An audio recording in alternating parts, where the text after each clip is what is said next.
नमस्कार, एक बार फिर से आपका ब्रेक के बाद स्वागत है। आपको बता दें, ब्रेक से पहले जो 2 सर्वे पॉइंट्स थे वो ये थे कि क्या बड़ा फैक्टर है, तो ममता बनर्जी बड़ा फैक्टर है। दूसरा हमारा सवाल था चीफ मिनिस्टर के लिहाज से कौन बड़ा है, तो वो नाम भी ममता बनर्जी का आ रहा था। लेकिन ये सिर्फ वोट शेयर के लिहाज से है, अभी ये सीटों के लिहाज से नहीं है। लेकिन अब बड़ा सवाल, क्या ममता बनर्जी को चोट का फायदा चुनाव में होगा, यानी चोट वोट देगा? सीधे सीधे अगर कहा जाए, आइए जवाब देखते हैं इसका। हाँ, 47%, ये बहुत बड़ा नंबर है। 47% कह रहे हैं हाँ, नहीं कह रहे 41.7%। नेक है, नेक टू नेक। कह नहीं सकते 11.3%, ये कह नहीं सकते। TV9 भारतवर्ष पोलस्ट्रैट सर्वे है, ये 41% कह रहे हैं नहीं, और हां कह रहे हैं 47%। मैं सीधे चलूंगा, एक बार इसकी बड़ी खबर आपको बता दें। बंगाल की जनता को ममता की चोट से सहानुभूति। 47% लोगों ने कहा हां, ममता को चोट का फायदा मिलेगा, नहीं मिलेगा 41% ने कहा नहीं। बड़ा नेक टू नेक मामला है ये वाकई में। और इसी के बाद मैं आपको अपना अगला सवाल बताने जा रहा हूं, जरा ध्यान से देखें। अगला सवाल यह है कि कौन सी पार्टी बंगाल में सबसे अधिक विकास करेगी, कौन सी पार्टी? लेकिन उससे पहले मैं सीधे चलूंगा, सुमेरा मेरे साथ झारग्राम से मौजूद है। कई दिनों से पश्चिम बंगाल की जनता की नब्ज टटोल रही है Sumera. Sumera, over to you, क्या हाल है वहां पर, जनता क्या कह रही है? 3 सवाल के जवाब आ चुके हैं। चोट से फायदा होगा 47%, बड़ा फैक्टर ममता है 50 समथिंग, चीफ मिनिस्टर कैंडिडेट ममता है 50 समथिंग, और बड़ा फैक्टर ममता है अबाउट 40 समथिंग। क्या जनता कह रही है वहां पर?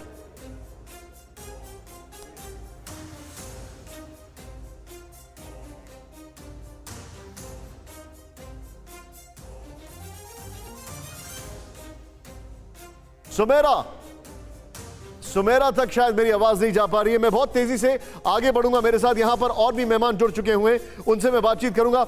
आप बीजेपी की एमपी डॉक्टर सुकांता मजूमदार मेरे साथ हैं।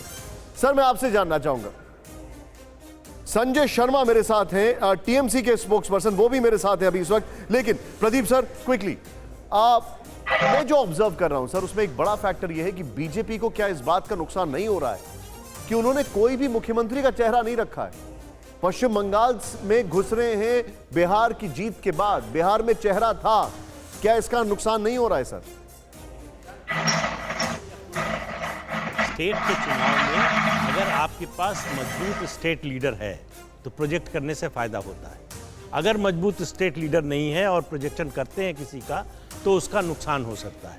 तो ये आप अभी की बात छोड़ दीजिए, पिछले चुनावों में देख लीजिए, जिस पार्टी के पास स्ट्रांग स्टेट लीडरशिप रही है, वो या तो सीधे फॉर्मली प्रोजेक्ट करते हैं या इंडिकेशन दे देते हैं कैंपेन कमेटी का इंचार्ज बनाकर या पार्टी अध्यक्ष बनाकर कि ये इनके नेतृत्व में चुनाव लड़ा जा रहा है, ये संभावित मुख्यमंत्री हमारे हैं।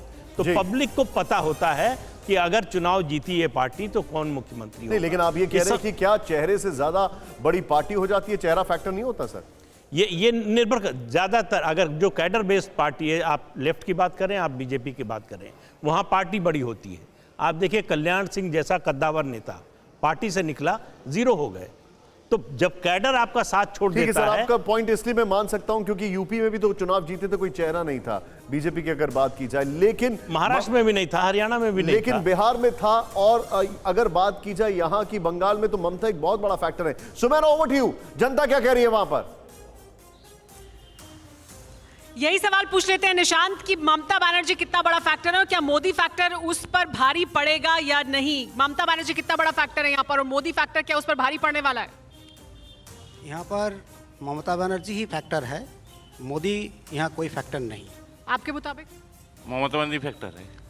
आपके मुताबिक ममता बनर्जी सिर्फ फैक्टर है और मोदी कोई फैक्टर नहीं है, बाकी जो तमाम नेता हैं वो कोई फैक्टर नहीं है? वो तो सही बात है, बंगाल में ममता बनर्जी फैक्टर है, लेकिन झारग्राम में नहीं है। झारग्राम में कौन फैक्टर है? झारग्राम में फैक्टर निर्दल। अच्छा, ये बताइए कि मुद्दे कौन से हैं जो सबसे ज्यादा प्रभावित कर रहे हैं इस चुनाव में? कहाँ? पश्चिम बंगाल चुनाव में सबसे बड़ा मुद्दा क्या है जो लोगों को प्रभावित करेगा? टीएमसी। टीएमसी के पक्ष में और टीएमसी के विरोध में, यही है मुद्दा? यहाँ विरोध में है। तो टीएमसी का पक्ष भी है और टीएमसी का उतना ही विरोध भी है। वो कह रहे हैं टीएमसी सबसे बड़ा मुद्दा है, क्योंकि हमने सवाल भी पूछा तो उसमें है कि ममता बनर्जी बड़ा फैक्टर है। तो क्या वो इस वजह से बड़ा फैक्टर है क्योंकि उनके विरोध में भी लोग हैं उतने ही बड़ी संख्या में? नहीं, विरोध में थोड़ा कुछ लोग तो रहेगा जरूर, लेकिन ममता बनर्जी का जितना जो 200 का ज़्यादा सीट लेकर फिर चीफ मिनिस्टर हो आपका क्या कहना है? ममता बनर्जी फिर तीसरी बार मुख्यमंत्री हो रहे हैं, ये तो दिखाई दे रहे हैं, साफ दिखाई दे रहे हैं। बीजेपी वालों यहाँ कुछ नहीं कर सकता। लेकिन बीजेपी की तो यहाँ पर जबरदस्त पैठ दिखाई दे रही है, जबरदस्त यहाँ पर उनके कार्यकर्ता इकट्ठा हुआ है, उसको वो कोई फैक्टर ही नहीं होगा फिर। आपका क्या कहना है? नहीं, बिल्कुल देखिए, बंगाल में मोदी कोई फैक्टर नहीं है, क्योंकि सुमेरा, मैं बंगाल में गौतम लहरी सर के मोदी पास को भी आऊंगा, सिर्फ लेकिन दिखा मेरे जाता साथ है। अभी इस वक्त बीजेपी के एमपी मौजूद हैं, डॉक्टर सुकांता मजूमदार। डॉक्टर साहब, मुझे ऐसा लगता है कि मुद्दा तो टीएमसी है, क्योंकि आपने 290 या आपने 280 के आसपास जो अभी तक टिकट दिए उसमें से 150 टीएमसी के तो लोग हैं। देखिए, हमने जितने भी टिकट दिए हैं उसमें हमारे देश के पुराने कार्यकर्ता भी है और उसके साथ साथ हमारे पार्टी में आए हुए नए कार्यकर्ता भी हैं। लेकिन टीएमसी तो ऑब्वियसली मूल फैक्टर है, क्योंकि टीएमसी का जो सरकार चला 10 साल तक, जो भ्रष्टाचारी सरकार चला, जो पीसी भाईपो का तानाशाही चला, उसके खिलाफ लोगों की वोट है। लोगों में बड़े बहुत बड़े एंगर है। विनम्रता से एक सवाल पूछूंगा, सवाल बड़ा मतलब रिकॉर्डर की तरह घिस गया है पूछ के, लेकिन फिर भी पूछूंगा, अगर टीएमसी इतनी बुरी थी तो आपके यहाँ आके सब साफ हो गए? नहीं, टीएमसी देखिए, आपको बता रहा हूं शुभेंदु ना, अधिकारी आपके पास आए हैं, उनके भाई साहब का भी लेटेस्ट इंटरव्यू आया है, वो नाराज दिखाई दे रहे हैं। मिथुन चक्रवर्ती आपके पास आए हैं, 24 एमएलए, 1 एमपी सब आपके पास आए, 150 टीएमसी के लोगों को आप टिकट दे चुके हैं और आप बोलते हैं टीएमसी बुरी है। टीएमसी तो आपके लिए सबसे अच्छी है। टीएमसी ऐसा एक दल है जिसमें अगर नरेंद्र मोदी भी चले जाए ना तो उनको कटमनी देना पड़ेगा, क्योंकि कंपनी है। आप जिस कंपनी में नौकरी करते हैं उसके पॉलिसी के हिसाब से आपसे चलना पड़ता है। तो टीएमसी एक कंपनी है, काटमानी की कंपनी है, जिसमें अगर जाए कोई सर, बड़ा रोचक है, मैं भी चला जाऊं, बहुत तो रोचक है। उसको भी पैसा ऊपर देना पड़ेगा। इस पैसे से ही चलती है कंपनी। सर, मैं टीएमसी के नेता हमारे पास है, मैं उनके पास आ रहा हूं, मैं एक सवाल लेकर आ रहा हूं यहां पर तेजी से। क्या जो हमारे पास सवाल है, जरा ये दिखाइए, अगला सवाल, कौन सी पार्टी बंगाल का सबसे अधिक विकास करेगी? विकास की अब बात हो रही है, चलिए आइए। और मेरे साथ जो कांग्रेस के नेता, मैं उनके पास भी आऊंगा, लेकिन पहले गौतम सर के पास नहीं आया हूं। सीधे दिखाइए यहां पर ममता बनर्जी, यहां पर जो हमारे पास जवाब आया है, देखिए यहां पर विकास कौन सी पार्टी करेगी। अब ये बड़ा इंटरेस्टिंग है, टीएमसी 51.1%। मैं सवाल फिर से पूछ रहा हूं, कौन सी पार्टी बंगाल का सबसे अधिक विकास करेगी? ये, और यहां पर अगर मैं इसमें थोड़ा सा आगे आऊं, बीजेपी 38%, लेफ्ट 7.5%, कांग्रेस 1.1%, अन्य 1.7%। मैं फिर से ये सवाल का जवाब दिखा रहा हूं आपको, विकास की बात हो रही है। और ये बंगाल, मैं कहूंगा इसको ब्रेकिंग के तौर पर दिखाएं। अगर बात इस सवाल की हो, कौन सी पार्टी बंगाल का सबसे अधिक विकास करेगी, तो इस सवाल का जवाब टीएमसी है। ज्यादातर लोगों ने यह कहा है, हमारे सर्वे में बहुत बड़ा सवाल का जवाब है। प्ले करें, इस वक्त की बड़ी खबर, ब्रेकिंग न्यूज है ये। बंगाल की जनता का ममता बनर्जी पर पूरा भरोसा है विकास के लिहाज से। यह एक बहुत बड़ा सवाल है जिसका जवाब आ रहा है 51% से ज्यादा ने माना ममता ही विकास करेंगी। विकास के लिए बीजेपी पर सिर्फ 38, मतलब उनसे कम है, सिर्फ तो नहीं कहूंगा, 38% लोगों ने विश्वास दिखाया है। लेफ्ट पीछे है, कांग्रेस पीछे है। हमारा इसके बाद अगला सवाल दिखाते हैं। नंदीग्राम में अभी कौन जीत रहा है? नंदीग्राम में अभी कौन जीत रहा है, यह हमारा अगला सवाल है। लेकिन मैं सीधे चलूंगा, हमारे साथ गौतम सर मौजूद हैं। सर, यह सर्वे में विकास की अगर बात की जाए तो टीएमसी का नाम आ रहा है, आप इसको कैसे एनालाइज करते हैं? देखिए, एक पोल में ये साबित कर दिया कि इस चुनाव सिर्फ ममता बनर्जी का ही चुनाव है।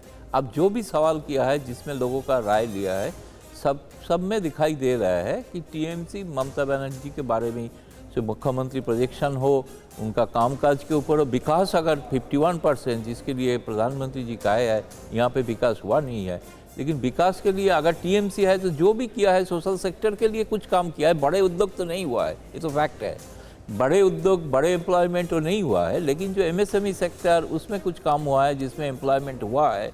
देश से बहुत राज्यों से पश्चिम बंगाल का हाल उतना ज़्यादा खराब है, अभी भी उसको बेहतर करना है, लेकिन उतना ज़्यादा खराब ठीक नहीं है। है। मैं क्विक रिएक्शन सुमेरा बहुत तेजी से बताइए, उसके बाद मैं सभी मेहमानों के पास जाऊंगा। मेरा निवेदन है प्लीज अपने जवाब को थोड़ा छोटा रखिएगा। वेरी क्विकली सुमेरा, विकास का जी हाँ, मुद्दा, जी हाँ, लोगों का फेथ टीएमसी झारग्राम पर के है। विकास की बात कर देते।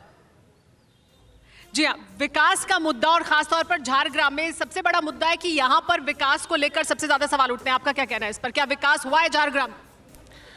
विकास तो हुआ है ममता बनर्जी के लिए, बट यहाँ पर उसका जो सेना है वो खत्म कर दिया झारग्राम को। इसलिए अभी शिवसेना का निर्दल प्रार्थी फुटबॉल लेके खेलने के लिए उतरा है। अब देख रहा है यहाँ पे बीजेपी का कोई नहीं है, बीजेपी पीछे चढ़ गया। ठीक है, ठीक है। आपका क्या कहना है, विकास किसका हुआ यहाँ पर? विकास हुआ है तृणमूल के नेता का। ठीक है, सिर्फ तृणमूल के नेता का विकास हुआ। इसका क्या जवाब है आपके पास? तृणमूल के नेताओं का विकास हुआ?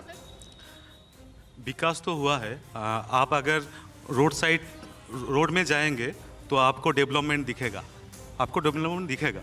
आप तो आए हैं बाहर से, आप घूमिए झारग्राम में, आपको दिखेगा डेवलपमेंट। लेकिन झारग्राम के ही लोग हैं ना जो कह रहे हैं कि विकास हुआ है, तो टीएमसी के लोगों का विकास हुआ है। निशान देखिए, दोनों पक्ष दिखाई नहीं दे रहे। आप जो बता रहे हैं, मैं समर्थक भी सीधे हैं चलूंगा आलोक जो ये सर के कहते हैं पास। कि आलोक टीएमसी ने सर, विकास किया है। हमारा विकास के ऊपर बात चल रही थी। आलोक सर, ये देखिए, ये अगर मैं इस स्टैटिस्टिक्स को इंटरप्रेट करूं तो सीधे सीधे लोगों का विश्वास बीजेपी पर विकास के लिहाज से नहीं है। वो विश्वास टीएमसी के ऊपर दिखा रहे, बावजूद इसके कि करप्शन कोई मुद्दा हो, बावजूद इसके कि ममता को चोट से भले ही फायदा हो, लेकिन विकास के लिहाज से उनका फेथ टीएमसी पर है, मतलब बीजेपी पर नहीं है। ये और अपने आप में बड़ी खबर है। आपका रिएक्शन इस पर आलोक जी? देखिए, मुझे लगता है निशांत भाई कि आज 7 वर्ष लगभग होने को आए मोदी जी को केंद्र सरकार में बैठे हुए, तो मोदी जी के प्रवक्ता तमाम बताएं कि बंगाल के लिए कौन कौन से विकास किए हैं उन्होंने। ममता बनर्जी वहाँ पर रही हैं मुख्यमंत्री, हम उनके खिलाफ चुनाव लड़ रहे हैं, उन्होंने भी विकास जैसा किया है वो पूरा देश जान रहा है। लेकिन बीजेपी जो बार बार विकास की बात करती है, सुधांशु भाई एक सेंट्रल यूनिवर्सिटी का नाम, एक हॉस्पिटल का नाम और एक कारखाने का नाम बता कर जाएंगे इस शो को खत्म होने से पहले, जो केंद्र सरकार के तत्वाधान में वहाँ पर लगा हो। कौन सा विकास है? ये तो झूठी पार्टी है, सारा दिन झूठ बोलते हैं, सारा दिन झूठे आंकड़े परोसते हैं। और विकास कहाँ हुआ है? नोटबंदी से, जीएसटी के रॉन्ग इम्प्लीमेंटेशन से। अगर विकास कहीं हुआ है तो मनरेगा के आंकड़ों में, कि जो लोग शहरों से गांव गए थे वो मनरेगा में नौकरियां ढूंढ रहे हैं। बेरोजगारी 45 साल के सबसे ज़्यादा हाईएस्ट स्कोर पर है। ममता बनर्जी जी ने तमाम उद्योगों को वहां से भगाया है। तो वहां पर अगर कोई होप है तो वहां पर लेफ्ट और कांग्रेस का जो अलायंस है वो होप है। आप मुझे केवल ये बताइए, कानून व्यवस्था जिसके लिए बीजेपी कहती है कि वहां पर बहुत बुरा हाल है, वो आपके सर्वे में कहीं पर भी स्टैंड नहीं कर रहा है। क्या वहां पर मोदी जी फैक्टर हैं तो नड्डा जी क्या फालतू में घूम रहे हैं वहां पर? आप तो लड़वा देंगे इनको आपस में। वो शुभेंदु अधिकारी और उनमें जूत बच गया होगा अभी तक। वो कह रहे होंगे क्या एक ही आदमी को सीएम बनाएंगे क्या बीजेपी तो 2-3 लोगों को सीएम प्रोजेक्ट करती है ना। तो मुझे लगता है इस सर्वे पूरी तरह से ममता वर्सेस बीजेपी किया जाए, ममता वर्सेस मोदी किया जाए। सुधांशु सर एक क्विक रिएक्शन इनके सवाल पर, क्योंकि आपसे सवाल पूछा गया है। और दूसरा मेरा एक छोटा सा इसमें एक छोटा सा एडिशन है। जिस तरीके से अभी महंगाई हुई है, प्राइस राइज हुई है, जिस तरीके से अभी हमने देखा है कि इकोनॉमिक सेटबैक लगे हैं, चाहे वो कोविड की वजह हो किसी की वजह से हो, कहीं ऐसा तो नहीं है कि उसकी इमेज जो है, सेंटर की इमेज बहुत नेगेटिव जा रही है स्टेट में? इन दोनों का जवाब बहुत क्विकली सुधांशु सर, सिर्फ 1 मिनट है। हाँ, देखिए, एक तो जो कुछ आलोक जी बोल रहे थे, अब उनकी स्थिति इसमें 1.1% की दिख रही है और उसके बाद उन्होंने समुचित सुंदर संभाषण कर दिया। इन पे तो मुझे वही पंक्ति याद आती है, आग लगे हमारी झोपड़िया में हम गाएं मल्हार। कोई बात नहीं, अब आता हूँ इस मुद्दे के ऊपर जो आपने विकास की बात कही। मैं यह भी बता देना चाहता हूँ कि चलिए 10 साल में 4 इंडस्ट्री बता दीजिए कौन सी ममता बनर्जी जी लेके आई हैं। तीसरी बात मैं कहना चाहता हूँ, इसे हो सकता आपको लगे कि कोई कंट्रोवर्शियल बात कह रहे हैं, मान्यवर कोई भी सर्वे उठा के देख लीजिए जो लोकसभा से पहले हमें 18 सीटें देता हो। चुनौती से कहता हूं 2 या 4। कारण यह है, पश्चिम बंगाल में वातावरण ऐसा है कि बोलने से पहले भी कई बार आदमी संकोच कर जाता है। और यही वजह है कि एकमात्र राज्य जहां रैली विपक्ष की परमिशन नहीं दी जाती थी, और अगर परमिशन दी गई तो आसपास में टेंट तंबू वालों तक को कह दिया जाता था नहीं देना। अब तो चुनाव आयोग की आचार संहिता इसलिए मजबूरी है कि रोक नहीं सकती है सरकार। इसलिए मैं कहना चाहता हूं, कई बार दिल में क्या है और हकीकत क्या है ये पश्चिम बंगाल के संदर्भ में इतना आसान नहीं है आंकना। सर एक बहुत क्विकली, क्या सेंटर की चीजें जो है वो नेगेटिवली इंटरप्रेट हो रही है? सर बहुत क्विकली, मुझे ब्रेक लेना जरूरी है। Sudhanshu sir, price rise, sir अभी एक ब्रेक ले रहा हूं सर, बहुत जल्दी से जवाब दे दीजिए। सर जहां आयुष्मान भारत योजना लागू नहीं करने दी गई, किसान सम्मान निधि लेने नहीं दी गई, और अगर निगेटिवली कर रही तो मैं पूछना चाहता हूं क्या किसान आंदोलन है, बताइए वहां पर। ठीक है, ठीक है। जिस दिन 3 राज्यों में चक्का जाम का को आगे लेकर जाऊंगा, नड्डा जी की परिवर्तन यात्रा चल रही थी बंगाल में। ठीक है, मैं इस चीज को आगे लेकर जाऊंगा। हमारे जितने भी दर्शक हैं, अभी हम नंदीग्राम फैक्टर की भी बात करेंगे, आप कहीं मत जाइए।